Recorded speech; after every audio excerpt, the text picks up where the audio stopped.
Well, welcome to the Band of Brothers broadcast. I'm here today with a good friend of mine, Mark Campbell. How you doing, Mark? Great, H. How about you? Awesome.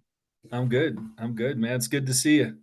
Yeah, you too. It's It's always been good a to see you. while. How long has it been, man? I don't remember. I think it was at the loft one year when I got a chip, or you got a chip, or we both got a chip. I don't remember. Yeah, the last time I think I saw you after, but the most memorable time in the last few years was when we saw you on the beach in California. Oh, yeah, that's right. Was that uh was that Oceanside or Newport? One I of the think it two. was New. I think it was Newport. That's Yeah, right, man. I forgot about that. yeah, and Mike brought donuts, and I ate some. Me and my family had donuts with you. Yes, I So do remember that now. Man, I'm getting old, dude. That was what, 2 years ago, 3 years ago, yeah, something like that. I think 3 years ago. Yeah, Yeah, you never know where you're gonna run into a ranch guy, right? yeah, it was great. I never thought I'd see, especially you there, but because I hadn't seen you in a while, and I was like, Yeah. "Holy cow, that was fun." Lucky for you, I think I kept my shirt on most of the time, so that was good. Me too. I keep mine on too. Well, dude, thanks for coming on and sharing your story with guys. It'll be a variety of guys listening, and for those of you out here, this is Mark's got an incredible story, and I'm excited to going on memory lane with you again. So let's just start like we always do, kind of at the beginning. When was the first time you put any mind altering substance in your body? How old were you? I was 9. Yeah, I was 9 years old. Um, we What did you do? alcohol. Just so happens my neighbor, my best friend growing up at that time, his dad was an alcoholic. And so he had booze and Winston cigarettes. We had a bunch of those stashed. We Nice, just found, nice. and we We just used to call made them it. Stonies.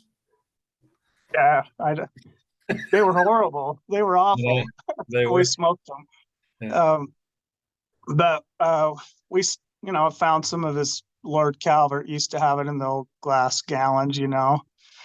And we took that out into the field that was in between our houses and drank it. And um, I, I blacked out my first time drinking. I drank until I blacked out. But um, I'll never forget that feeling I got when I took that first drink. It was hard to drink at first. And Yeah.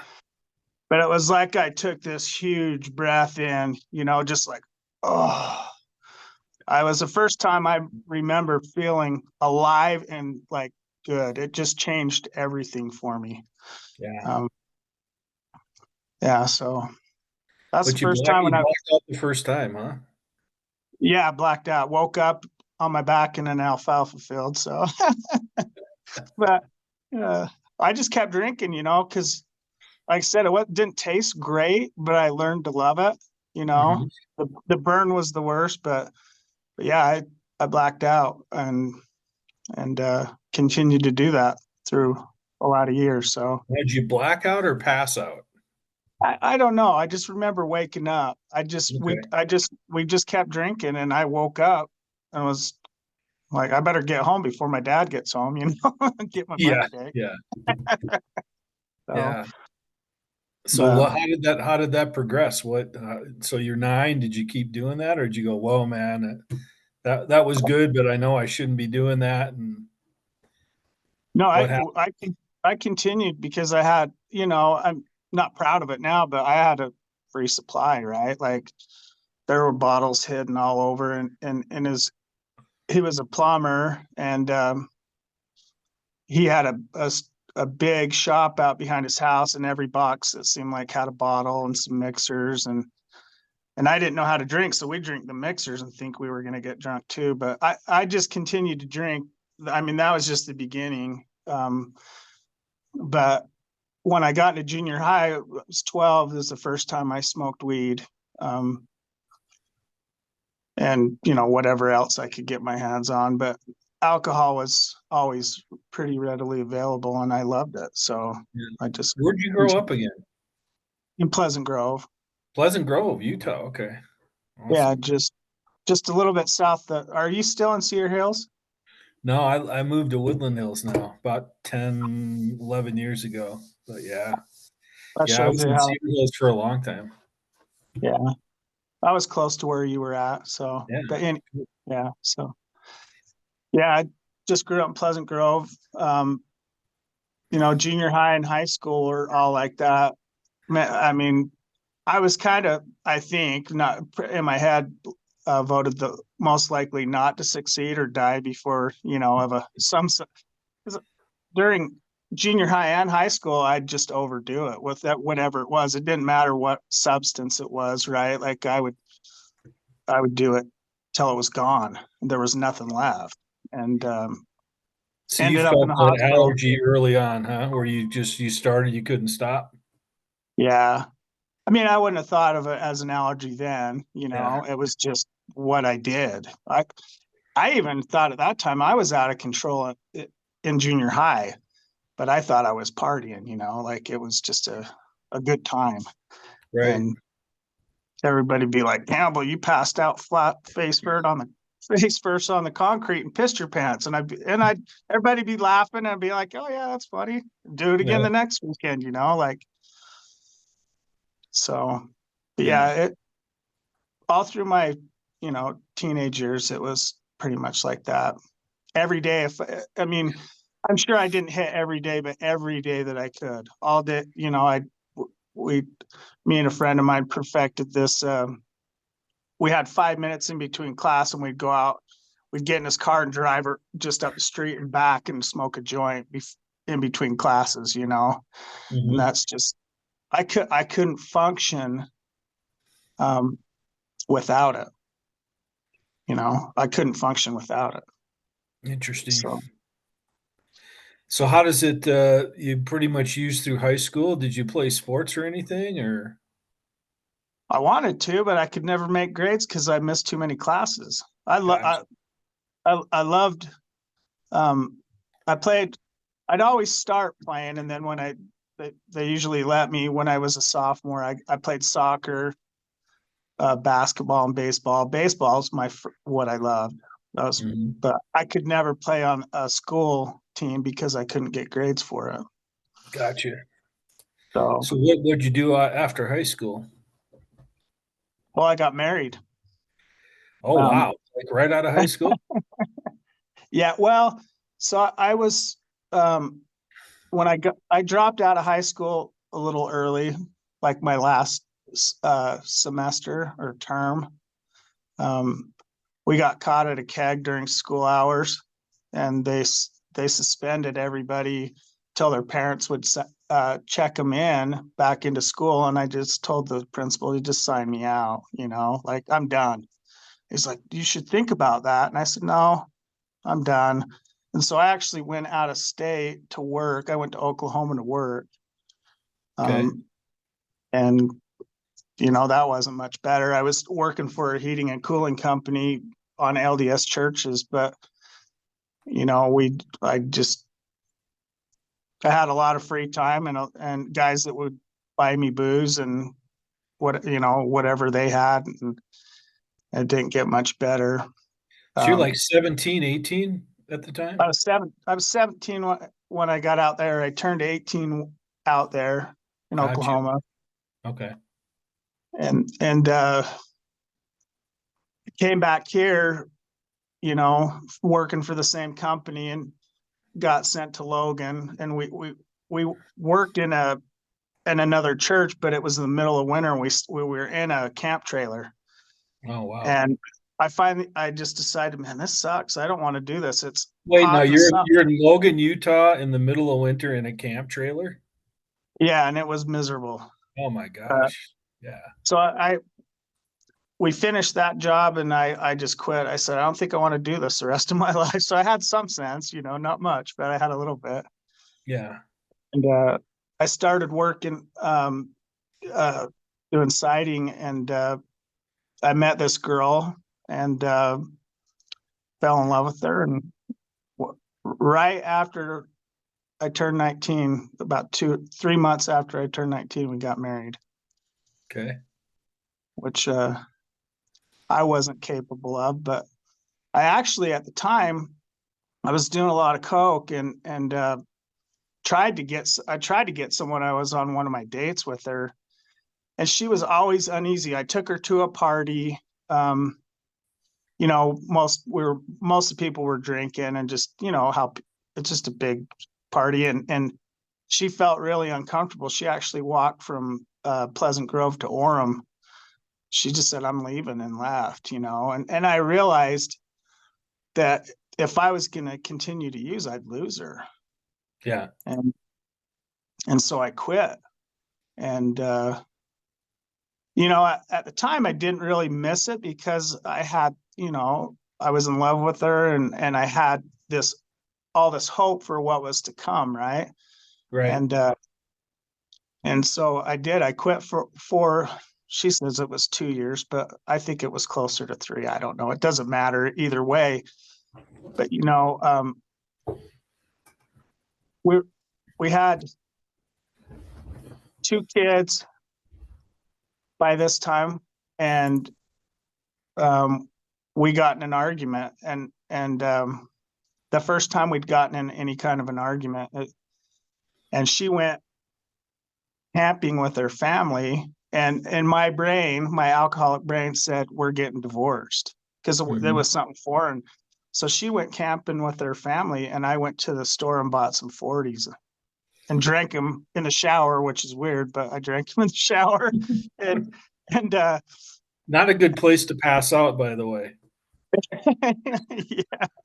You want to be near cushions and carpet, dude, not porcelain. Yeah. But yeah, and you know, gradually it got easier and easier to drink, until it got really bad again. You know, I always told myself, once I started drinking, I'm not going to drink at work. I'm not going to drink and drive. And then I said, and I'm never going to get arrested. Right. Those were the things. I'm like, I just got to keep it under control. And, you know, I felt like control was, you know, I worked at a job where I worked 12-hour shifts on the weekends. And as long as I had long spans in between where I could had free time. Mm-hmm. And that was awful for me because I'd go to the liquor store and buy some whiskey and just have a little, you know, a couple sips off of it or whatever. And then it started being drinking the whole bottle while I was at work, and just it turned out really bad. I didn't get fired. I quit to do what I do now, but I'm surprised I didn't get fired. So what do you think, even start when you were younger? What do you think you were medicating? Like, was there, did you suffer from any depression or anxiety or a lot of fear, anger? Like, what do you think it was doing for you? What was it taking care of for you? I don't know. I just never felt right. I never felt. I al- so my parents got divorced when I was 1, and my dad remarried not too long after that, and I always had the feeling that both of them hated me. I was for sure my stepmom hated me, and it wasn't a good experience for me. I had a sister. My mom and dad met while my dad was in the military in Germany, and so my mom went back to Germany with a sister. And I always heard about my sister that lived in Germany, you know, and I remember at 8 years old, around that time, but around 8, my dad said, "Hey, do you want to talk to your sister?" And, Mhm. of course, I'm like, "Yeah, I want to talk to her." And and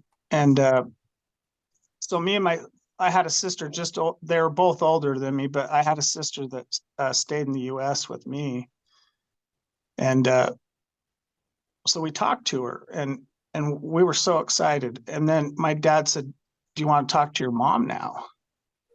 And I was like, "What?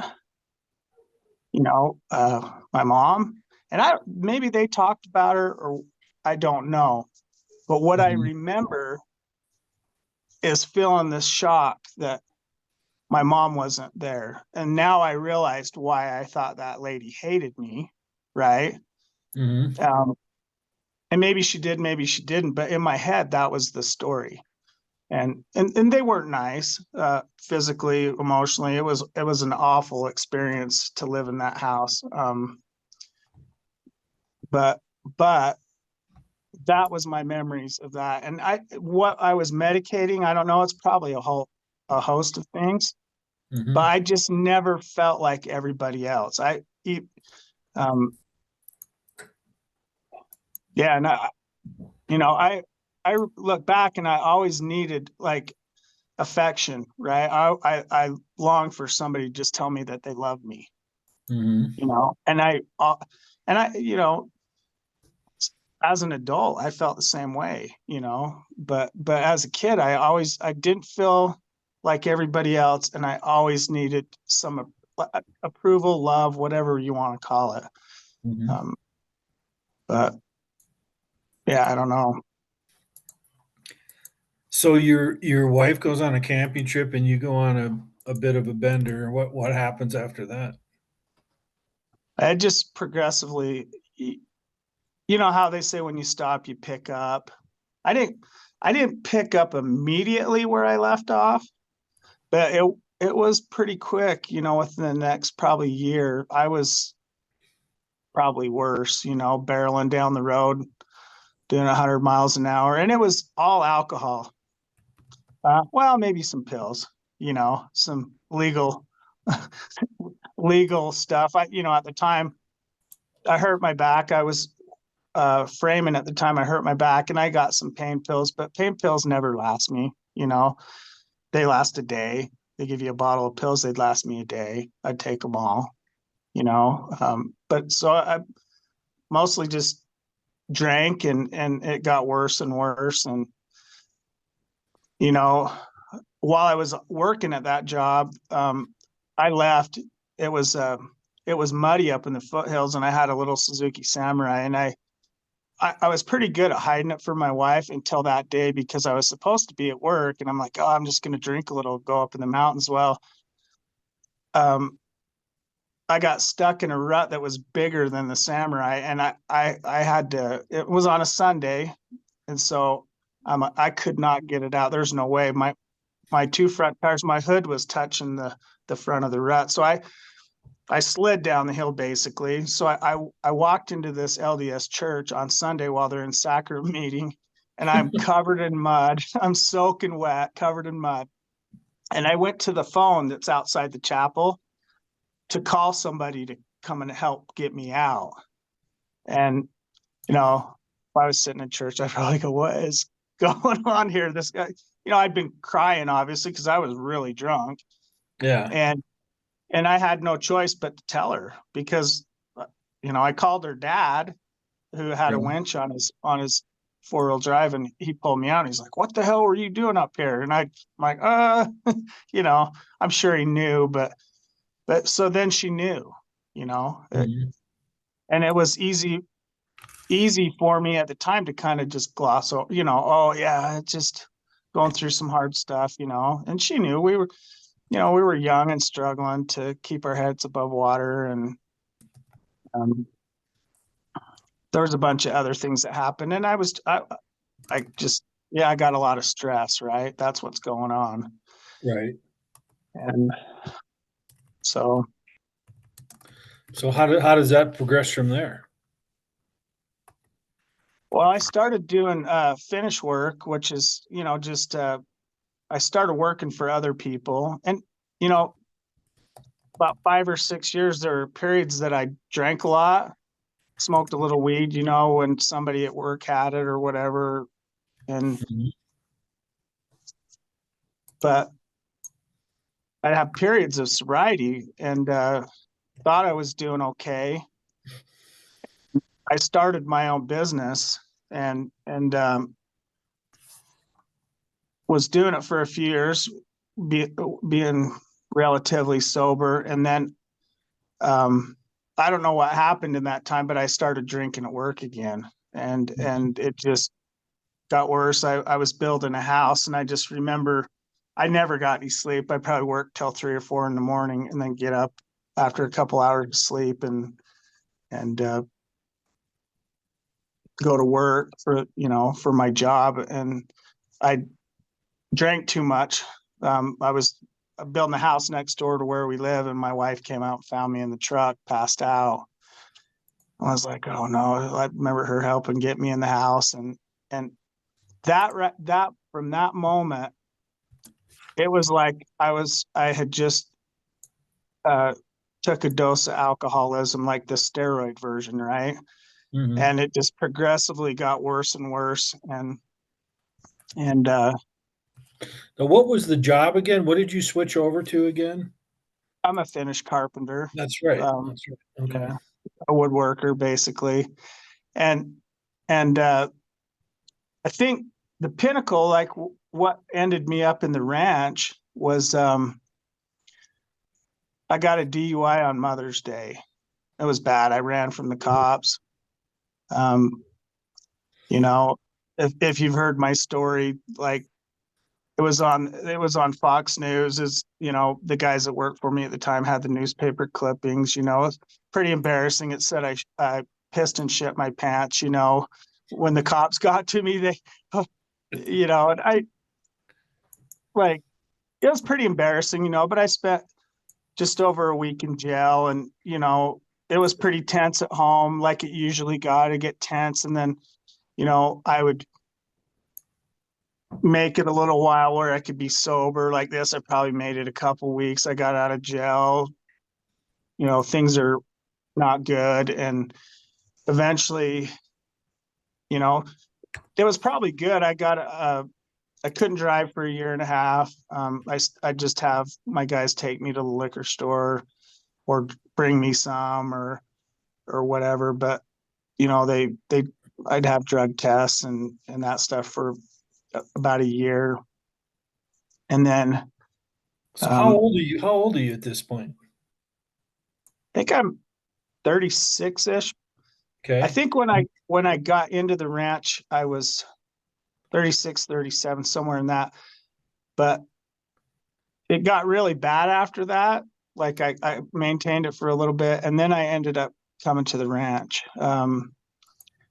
Now, do you guys have any other children in the meantime? In that, So so we have 6 kids. We um by the time I was in the ranch, I had 6 kids. I have 4 girls, and then when I got to the ranch, I had 2 boys that were probably, I don't know, they were young. I'm going to say around 4 and 3, maybe 5 and 3, somewhere in there. okay. And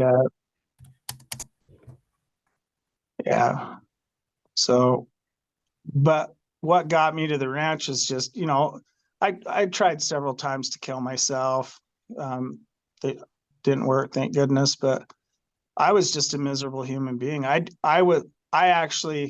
spent a week in my basement in my daughter's bedroom with my foot up against the bedpost and my head up against the door and some bottles next to me. So that's the only place I could stay and not have anybody be able to have access, because there's no windows in or out, or, Mhm. it's just and I laid there for a week. And just drank. And then when I ran out, I was sick, and I finally got up off the floor and walked upstairs. I think it was on a Sunday. And I just looked at my wife and said, I need some help. Will you help me? And so with the help of my bishop, um, he found the ranch. I don't know if you know Troy. Remember Troy? Yeah. Yeah. Yeah. His dad just happened to be in my ward, and Troy was there and in house at the time, and they got me to the ranch. Which I needed to be somewhere safe, and the ranch definitely was that place. for me. You So know, what happened to your business as all this was going on? well, so I had a business partner who was more than happy. A few years before, him and my wife and my sister-in-law had an intervention, and they, I woke up Saturday morning and started drinking a little bit, and I was still pretty drunk from the night before, and he shows up at my house, and my wife was there, and then her sister came over. It was kind of weird. It was really awkward, and they said, "Hey, we think you need help," and Mhm. I basically told them to F off and leave me alone. And they would not leave me alone until my wife had paid for a week in Iowa to a place out there. And I told her I'll stay a week, and I did, and came back. I stopped at the bar on the way there at the airport and drank. Spent my week there, kind of like being like jail. And then the guy took me to the airport in Iowa, and as soon as he let me out of the car, I got a taxi and had him drive me to a liquor store. Bought 2 fists, and I had just enough time. I went to the airport bathroom, went to a stall, and chugged 2 fists, and got on the plane. And I don't really remember much of the flight. I remember getting out of the flight and kind of leaning against the Were you wall to walk. escorted out? Did you have like 2 escorts with badges on or anything? No, I should have probably, but I Yeah, didn't. yeah. But that was so that was before the ranch. But when I got to the ranch, I needed to be there. I needed to. I asked for help. When I got there, I was still a little bit Let's back up a groggy. sec.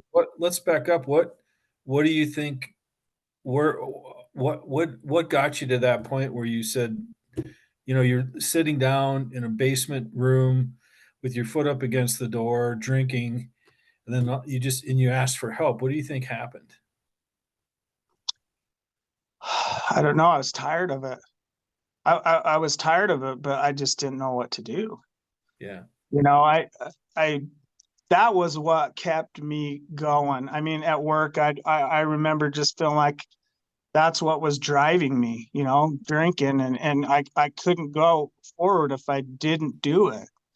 But I got to the point where I think it's that moment where I remember Chris Groves always saying, "Thank God you found it, right?" But Hmm. it's quit working now. And she said it probably kept you from killing yourself. Yeah. And that's when I started wanting to kill myself. It was done working for me.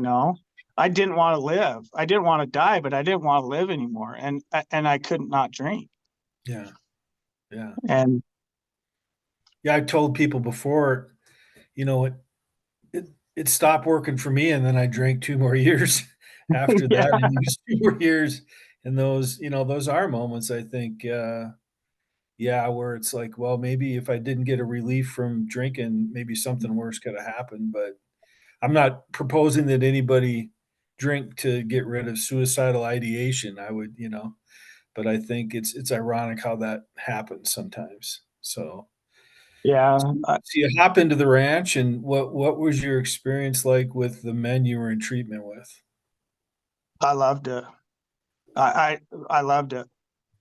I love the guys I was in house with. I loved you guys. I loved you, Steve and Chris. But all the staff really. It was like it was like hospice for me. It just, and I was all in, but I didn't know how to be all in. I was as all in as I could be, right? And Mhm. I had a ton of spiritual experiences. Met some great dudes, some dudes I'm still in contact with today, some of my best friends. Um, but yeah, I got out of the ranch, and within a week I was using again. Um, and uh, I went through aftercare. I graduated, but I lied all the way through. Were Um, you drinking? I was drinking, yeah. And it's funny because one day we were in aftercare and Steve said, Mark, have you been drinking? And I had been drinking. Like I drank quite a bit before I filled up a big gulp cup full of vodka and chugged it before I went. I tried to disguise it and stuff, but when you're around a bunch of alcoholics, they know.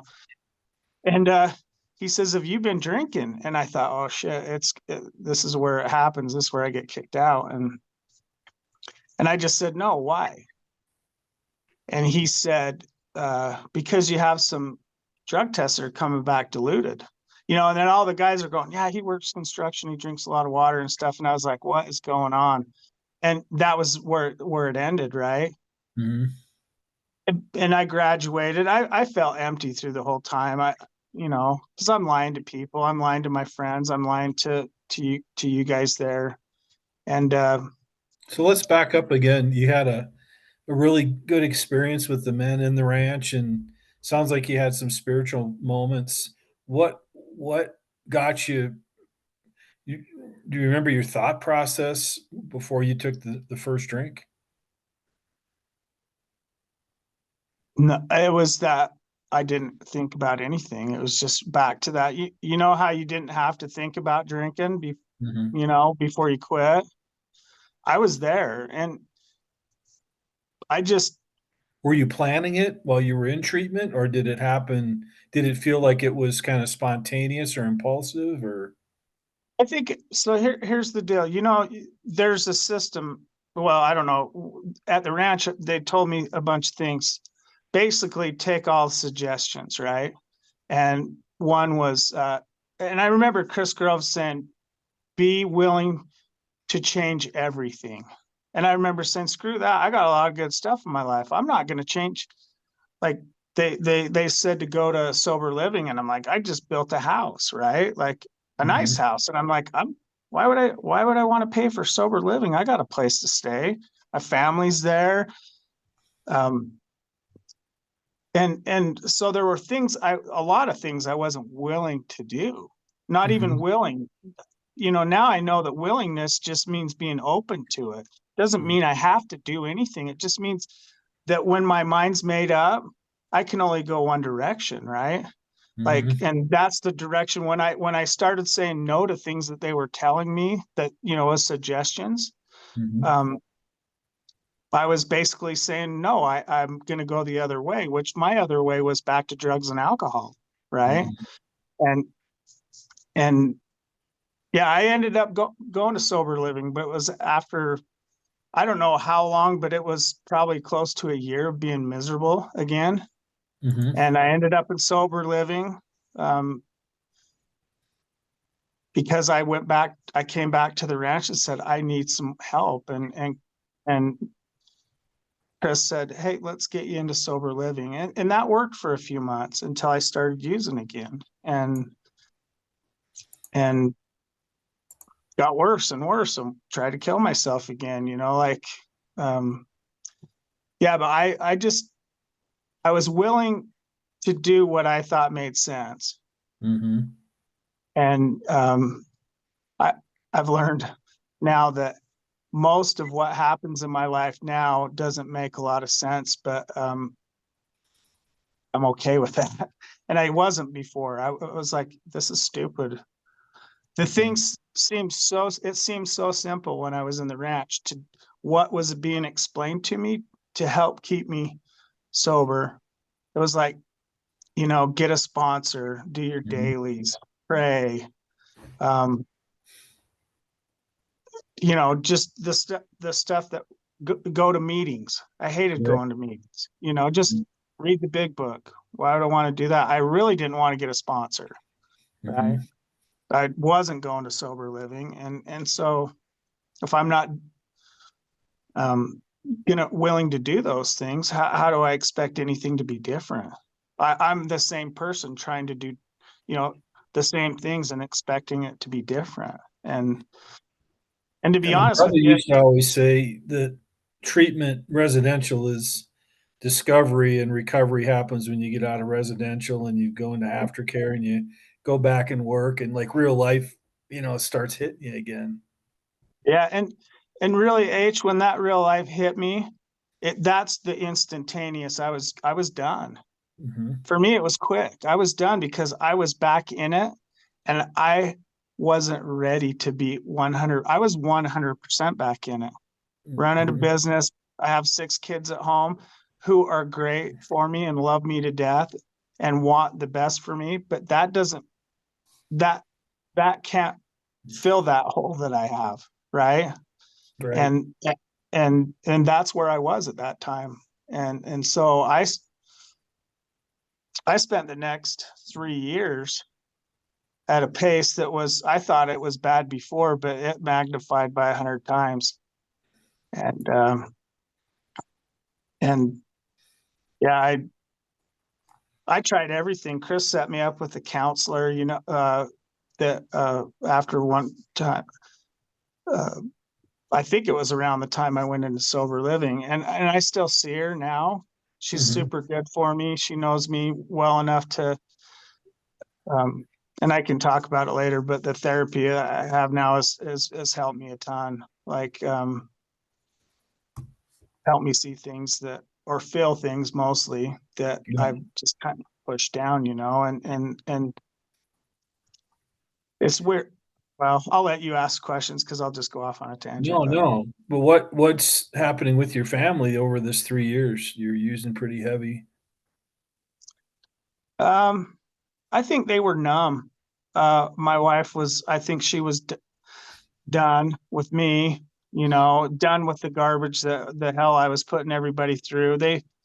I, I, I went to Vegas with them once. I'll tell you a couple stories. I went to Vegas with them once, and we went to this place it's pretty much all inclusive. You don't have to leave. It's got a really nice swimming pool, so we'd go there for the kids, and we went there a couple times. And I didn't plan on drinking while I was there. I didn't know they had a liquor store there inside the hotel. Oh, And bonus. Yeah. was coming back from the pool to grab something from our room. And I walked past the liquor store and I was like, how did I not know this? We'd stayed there a few times before. And I woke up with my wife that I see the liquor store. And then I woke up a few days later with my wife saying, Mark, it's time to leave. We have to check out. We went there for spring break. I think they're there for 4 days. So, the first day I was pretty good. And I said, no, just leave me here. Just leave me Mm. here. I looked over and there's bottles all over the side of where I had been out. And I just said, I can't get up. And she just said, I'm not leaving you here. I'm not leaving my husband and wasted in Las Vegas. Right. Mhm. But my whole family was there and saw that take place. So it was tearing them apart. I can't, I don't like thinking about what that must have been like for them. But it's what I did, Yeah. and and so there were a few years of that, and I remember, so my daughter got a mission call to go to the Philippines, and it was a big deal in my family because nobody in my family's gone on a mission. She'd be the first, and Mhm. I remember it being a big deal, and thinking to myself, you can't drink. And so her farewell was on Sunday. And I remember going to the liquor store on Friday, and I'm over in the pint section, right? And I'm like, I'll just get a pint because then I can just kind of drink a little bit and be okay. And then I'm like, yeah, but a pint's like $3.62, and if I get a half gallon, it's like $11. So I'm saving a ton of money. It's better And then I end for the family finances for you to buy up, more. yeah. So I end up buying like 3 half gallons, and so I started drinking Friday night, and I woke up and I was on a friend of mine. I have a family that I home taught, and super good to me. When I was ever too wasted, I always had a place to go, So I went They just love me. And I woke up on their couch on a tarp because I'd pissed my pants. Sunday evening, Easter Sunday, my daughter's farewell was that morning and I'd missed it. And I opened my eyes and she was sitting there and I said, Brenda, and she just goes, Mark, you missed it. And that hurt a lot. It hurt me a lot. And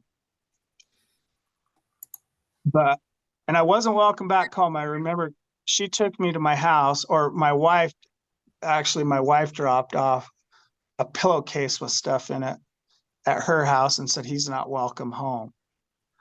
But she went to the Philippines. I think it was about a week and a half or so before she flew to the Philippines, because they have a MTC there.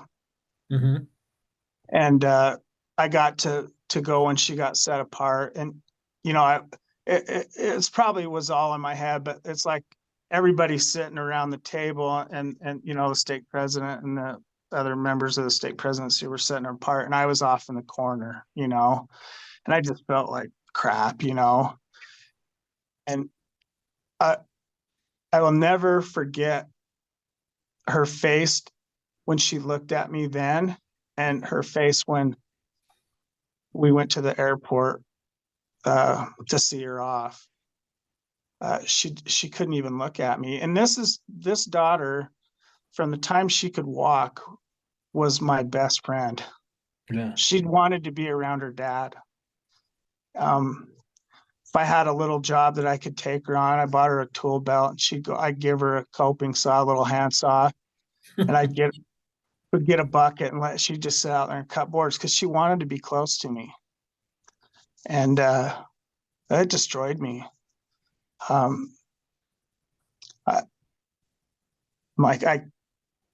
I've just ruined my little girl, you know. I was used to hurting them, but my family, but I didn't get to see the repercussions because I was always gone somewhere, right? Mm-hmm. End up in jail a few times, you know. I'd end up staying in a hotel because I didn't want to come home that wasted. Man, they saw me drunk enough. But so she left, and I ended up at my stepmom's house, which would be the last place I'd want to go, because my experience with her growing up wasn't good. Yeah. And I drank for 2 weeks, and my nephew kept going to the liquor store and buying me vodka, and remember waking up and I felt like complete shit. And I said to myself, I cannot believe I'm here. What, like, I either have to drink till I die or I have to stop now. And so I had a friend, I don't know who paid for it, but I know how I got there. My friend who I was telling you about, that I used to sleep on her couch, her family came, got me, picked me up, took me to a detox. And that was April 22nd, 22nd, 2013. That's my sobriety date. And that was it. I don't, yeah, that's what got me to where, like, I had recovery, right? I've been to the ranch, loved it. In fact, from the day that I went into that detox until now, everything started not making sense, but I could see in action the stuff that I was told. I had to have faith that it was going to work, or I was going to, the alternative was death. And I never really wanted to die. I just didn't want to live the way I was living, you know? Yeah. So what did you do? You went to detox, and then how have you stayed sober the last coming up on 11 years? Yeah, coming up on 11 years. Well, at first I kind of went to some meetings and stuff. I have a meeting down here. I eventually met my sponsor down there, but I'd go there. I didn't go to a lot of meetings. I did a lot of like white knuckling. I did a little bit of things. I'd read the big book. I'd go to a meeting. But I did that for about a year and a half, and I was miserable. I was miserable. And so I started going back to the ranch meetings. I made it every week there for 7 or 8 years, probably. Probably the biggest blessing in my recovery, because I felt at home there. That's my home. That's a place where it really started for me. I just couldn't grasp it because I was fighting it still. Mm-hmm. But when I started fighting it again, this last bout, I said, I am so miserable being sober. There's only one direction for me to go, and I don't want to go back there. And so I started going to the ranch meeting, and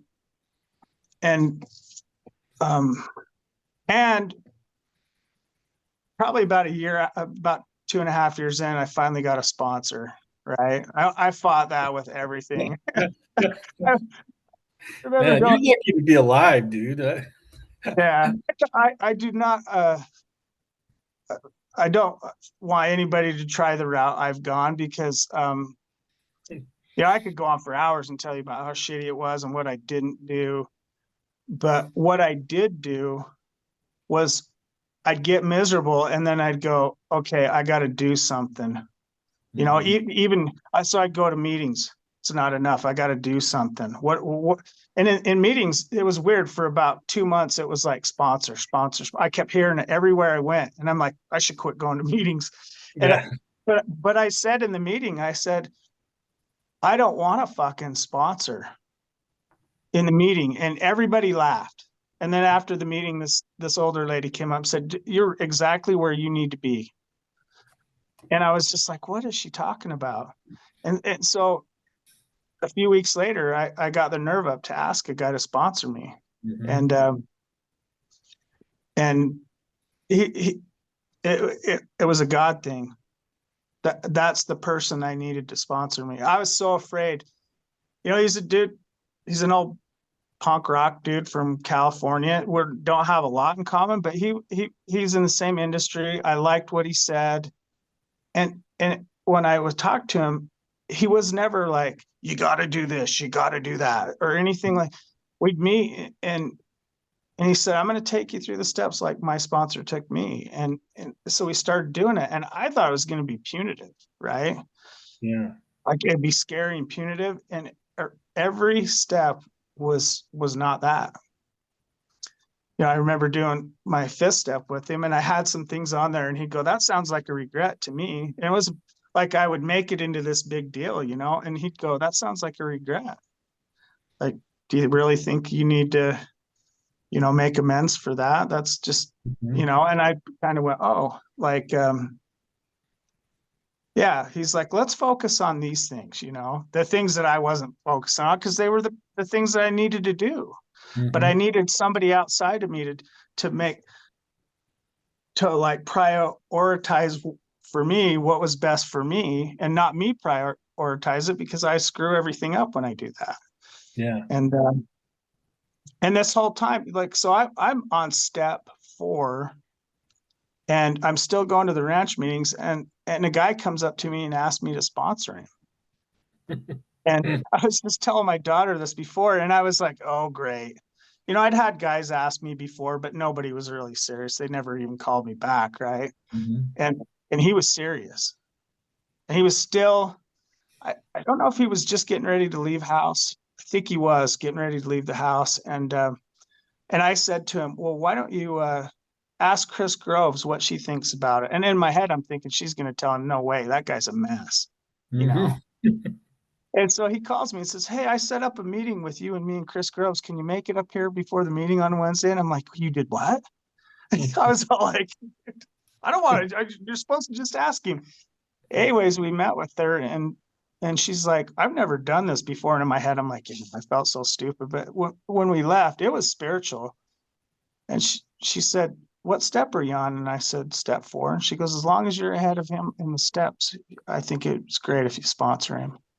Awesome. It's one of the biggest, one of the biggest things for me in my recovery has been working with other dudes. Yeah. And most of them are from the ranch. I still have, I have 3 guys from the ranch that I work with today. And that's where God is for me. Because when I talk to those, they call me with their problems, and I'm hearing my problems. And at first I felt underqualified to say, hey, like, that's not a big deal, or why don't you think of it this way, or why don't you do this instead of this? And I'm talking to myself, and it's a weird dynamic, right? And so, it's been a big thing for me to stay connected with the guys from the ranch, with people in AA. In fact, I met a guy while going up there to the meetings. I met a guy that's employed with me now, and I said I'd never hire anybody that was from the ranch or in AA in general. And man, that guy teaches me every day. Great guy. But when I'm struggling, it's cool because a lot of people, I remember being in the ranch and they say, we don't want to call you out because you're too hard to talk to. I'm like, no, I'm not, but he doesn't per se call me out, but he says things to me that kind of poke at me. And I'm like, what? And he's right. And I listen to that. He's not trying to hurt me. He's just telling me the truth as he sees it, and I love that. It must be hard it's even harder because you're his employer. Yeah. Well, that takes a lot of courage, Yeah, it takes, on his part, it takes a ton of courage because, that's hard to do, is tell somebody the truth. Yeah. And it's been hard for me to accept the truth in my life, right? And I'm learning through this journey to I still have, almost every time I have that immediate reaction, right? This internal, and then I always say, stop. Yeah. Stop. Like, don't always. Sometimes I run with it for a minute, but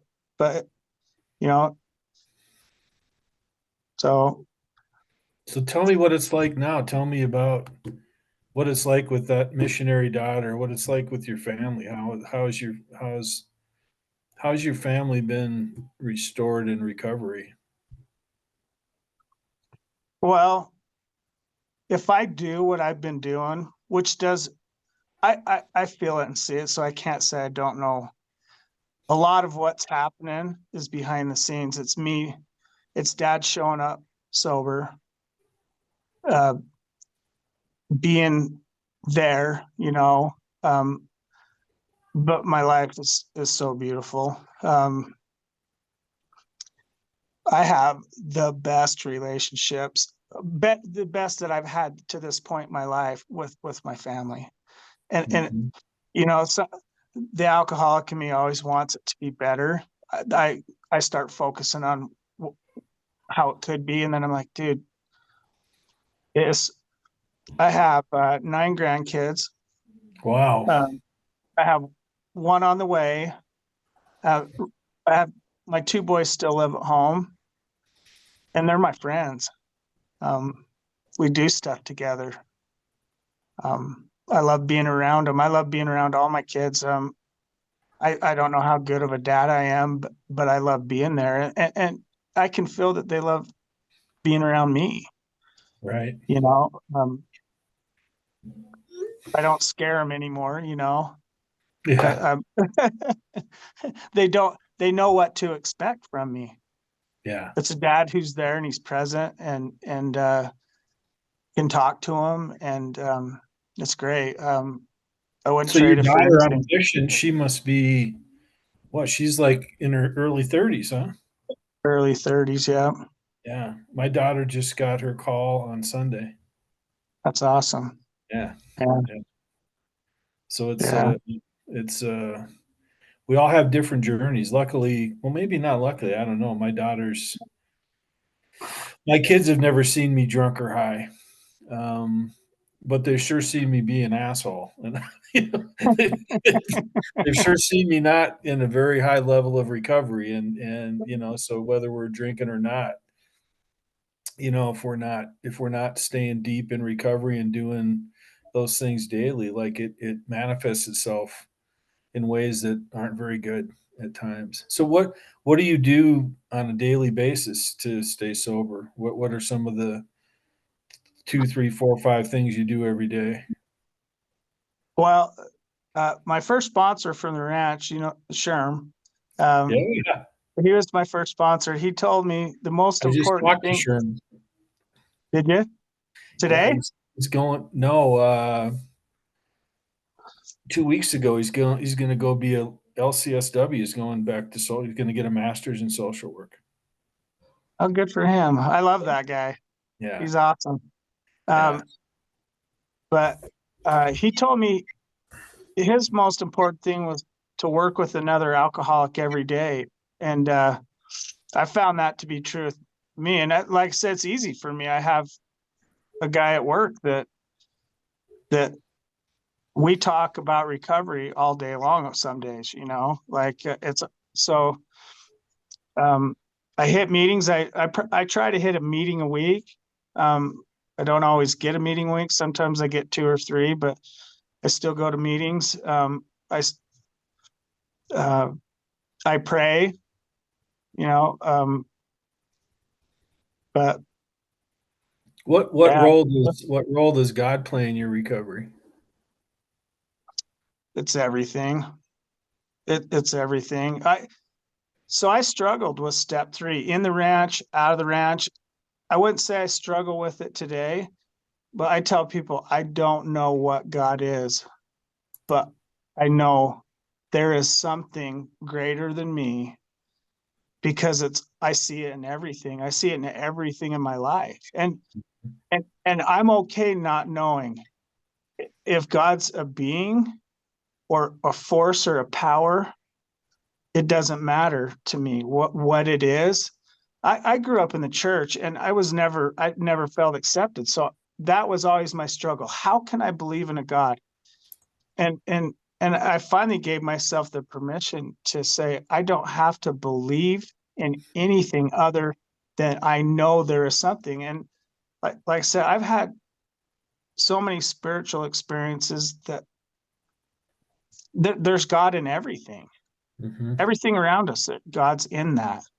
And I'm okay with just saying, you know what? Um, it is God's just not me for one, but it's everything. Yeah. And really, I told somebody this the other day.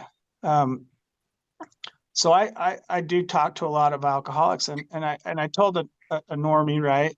I was talking to her, and we were getting kind of deep, and I said, "This is a spiritual experience for me when I can connect with another person. That's God right there.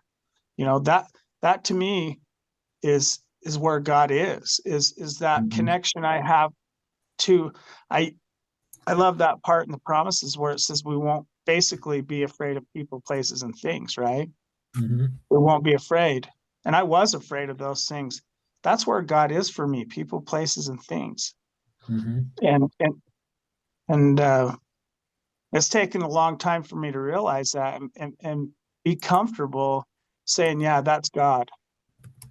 That's God. God is in people, places, and things. It's in everything. And yeah. I Oh, love that, dude. I love that. Well, man, I really appreciate you being willing to share your story. I could sit here for another couple hours with you. We'll have Yeah. to. I might be going up to the ranch maybe the first Wednesday in April if you want to meet me up there Wednesday. Yeah, it'd be Um, great. yeah, but thanks for coming on and sharing your story. And Mark is I talked to Mark not a lot. We actually ran into each other, like we said, in Newport Beach 3 years ago, randomly walking down a beach. And, Mark was always just has a big heart, and he's a real sincere person, and genuine. Um, that's one thing I always love about you. And I'm not around you enough anymore to know a lot of things about you, and I'm not going to just bloviate on something, but I can tell that God is in you and God is with you, and your family. And what an incredible story you have with your wife. Yeah. A story really of faith, right, on both of your parts. And how great is it for your kids to have seen the rock bottom, and now, I mean, the contrast of them seeing you in a hotel in Vegas to now must just be so stark to them and so incredible. And and that alone, dude, is evidence of God, right? you Yeah. know that alone is there's just no other explanation for it. So thanks so much for coming. I really appreciate talking with you, and hopefully we'll see you up maybe the first Wednesday in April up at the Okay. ranch, and maybe sooner than that. All um, right. I don't know. We'll see. I'm still trying to figure out my family and my life, and I still running around way too much. But thanks for coming on, buddy. I appreciate it. I know the whoever's listening, re-listen to what this dude told you and what he was saying about recovery, because I love that everybody's story is different and everybody's path to recovery is different, and everybody doesn't just go to treatment and then just get sober and stay sober the rest of their life. And that's just not, everybody takes a little different path. And when I hear relapse is part of recovery, it drives me nuts. It becomes part of recovery once you relapse, you Yeah. know, and then it becomes part of your story. And I'm just glad you didn't die, bro, because man, those 3 years, those were dangerous times. You were probably walking right on the edge, I would imagine. But Yeah. um, I'm glad I didn't die too. I'm I'm glad I'd miss out on all the beautiful things I have today, and I never believed it was possible. yeah, I never believed it was possible, and for me to live the life I have now and to feel the way I do, I would have bet everything. I would have bet the house that it wouldn't happen for me, and it yeah, has. And I'm very grateful. And yeah, if the guys who are listening, if you feel that way, uh, it's possible. I heard guys saying the same thing that I'm saying right now, and it would just go through me. It was I couldn't fathom it, and yeah. and I'm living it today. And it was Hmm. find some people in the program, listen to them, and just take a deep breath. You don't have to do. You're not going to get healthy all at once. It's a journey, and I'm still on my journey. I got to do it for. I don't have to do it if I want to be in the place I'm at today. I will do it Yeah. because that's what my what it requires for me to stay where I'm at. And Yeah. and so, anyways, Well, thanks I for your love you. message of hope, dude. I love you too, man. I wish we could see each other more often, and maybe we just need to, everybody says, well, let's have lunch sometime. And I've been reminiscing with a lot of old ranch guys, and I've committed to doing that. And so just let's hook up in the near future. Well, And when you go pick up your chip, let's go to dinner. Let's do that. I'd love to do that. Don't eat dinner, and I'll take you. We'll Okay. So invite a like few Rancies. Lakai, So or what are we doing? Lakai, or like yeah, if they'll let the guys like You us never in, tell you sure. never tell anybody in recovery you're paying in advance. Well, if you know me, that's one of my weaknesses. Like I'm just like, I'll pay. Let's go. I need to have people. I gotta pay them to come with me. Yeah. So Oh, I resemble that remark, dude. Trust me, that's my wife. Well, dude, I love you and thank you for your yeah. time, and we'll be seeing you soon. Okay, love you too, H. Thank you. Take care.